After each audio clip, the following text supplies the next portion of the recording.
Here are just some of the empty shop fronts and businesses sitting vacantly on Bournemouth High Street, which is described as one of the busiest shopping destinations in the south of England.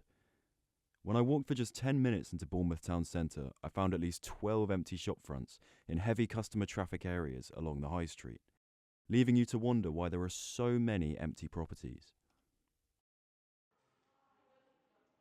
The Prime Minister, Sir Keir Starmer, recently said that £120 billion in economic output could be lost by 2030 if the needs of businesses are not met.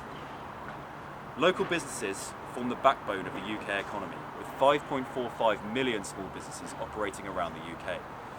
In 2023, certain sectors experienced business closure rates 5 times higher than that of the previous financial year, and 2024 has already seen over 7,000 shop closures nationwide, at an average rate of 38 per day. The autumn budget announcement has left some small businesses unsure of their financial future, as Starmer announced an immediate increase in national insurance contributions, which could lead to smaller pay rises, reduced hiring and further inflation. What will this mean for the future of local business? What do business owners think of these changes? And most importantly, will our current administration work cohesively with local councils to alleviate the closures and liquidations? To begin my investigation into all of these empty shop fronts, I first spoke to Simone Ippolito, the director of the Bournemouth Chamber of Commerce and local business owner, who's currently preparing to organise the Dorset Wine Festival, which he has directed and hosted every year with great success. The purpose of the Chamber of Commerce is to support small to medium businesses in town and create synergies, connections.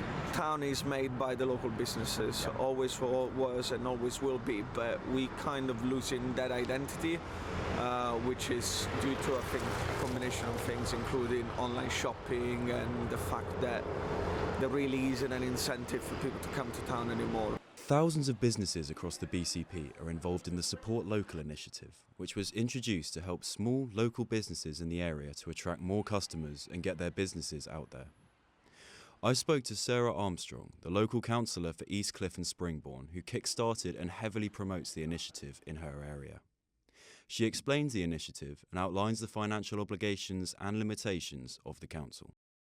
The Support Local initiative is a local campaign that's been adapted from a national sort of initiative that's really designed to get people supporting local businesses, sort of boosting our local economy. We've had over 14 years of austerity, we've had COVID, we've got organisations and businesses that are very much still in recovery, and the council has got very limited resources at the moment. Tama Madesi is a local charity organiser and works closely with local businesses in Bournemouth. She believes the council could be doing more to support charities in the BCP as well as local businesses. If you walk down Bournemouth High Street, the answer's there. I mean, I've got friends and I've got colleagues that have got businesses in Bournemouth.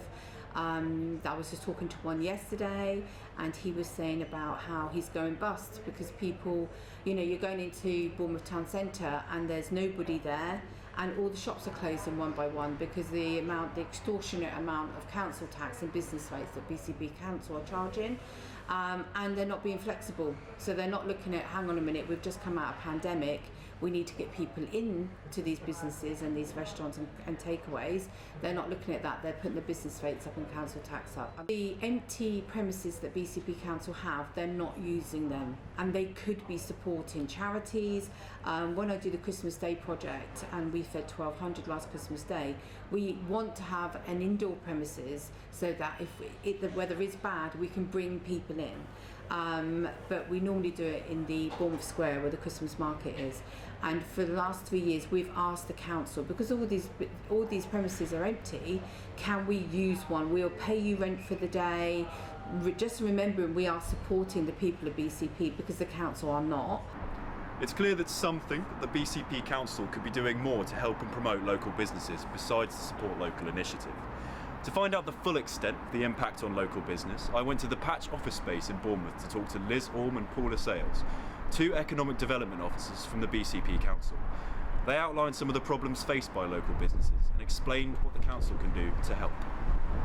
So at BCP Council we have an economic development team, of which Liz and I are economic development officers, We support our local businesses and support our business improvement districts. I think all the businesses are here to support each other. They all appreciate how hard the environment is at the moment. I think this is a great example here at Bobby's about all local businesses coming together. Very recently as well, we're not long out of the COVID pandemic, which had a lot of a negative impact on all of the high streets by closing businesses for long periods of time. So online shopping has definitely played its part in terms of making challenging circumstances for small businesses and also national retail. But yeah, as a council ourselves, we don't really have a bit skin in the game because we don't own those properties. So unfortunately, we can't curate the high street in the way that some people might think. Liz tells me more about the council's support for local businesses at this difficult time. There is, I think, recognition of the challenges that small businesses face. Could it go further? Perhaps, but as Paula says, that we work very hard to make sure that any other support that there might be for local businesses is well publicised. We grab hold of any grant opportunities or training opportunities or any other support. Bournemouth is home to an exciting and diverse range of local businesses. Evidently, these small businesses are struggling to stay open against constantly mounting economic challenges. Behind every shopfront is a story of resilience, creativity and hope, and is a testament to the businessmen and women who refuse to give up. Their survival relies on enough customer traffic and business investment. The question we have is simple. What kind of Bournemouth do we want to build for the future? The answer relies on us. Fergus Wolfenden, Buzz News.